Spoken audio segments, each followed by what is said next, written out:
A local museum is transporting its visitors back to the early 1900s. Our Madison Conjura had the opportunity to experience it firsthand. The Allen County Museum is hosting a free family event from July 14th to July 15th to educate people about living life in the early 20th century. We wanted to promote the time period shown by the American Girl dolls, and we've kind of jumped around with the timeline, but this year we're covering the time period of Samantha, so we're actually doing 1900 to 1910.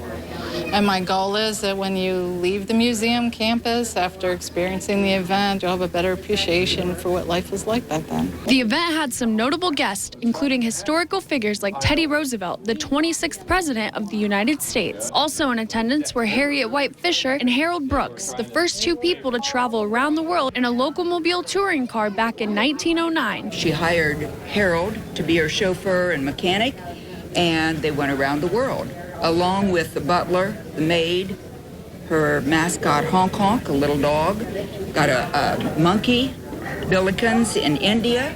She got another dog in Japan.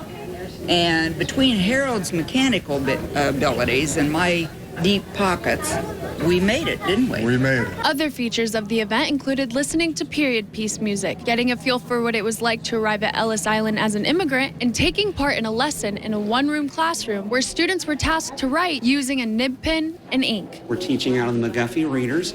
They need to learn how to write their name. They're going to learn things about geography, and they're going to learn grammar because they need to write and speak correctly, because education is so important in our fairly new, getting older United States of America. The museum's Learning About Life in the Early 20th Century offers an engaging and educational experience for visitors to explore the similarities and differences of daily life more than a century ago. In Lima, Madison Conjura reporting, Your News Now. Thanks, Madison.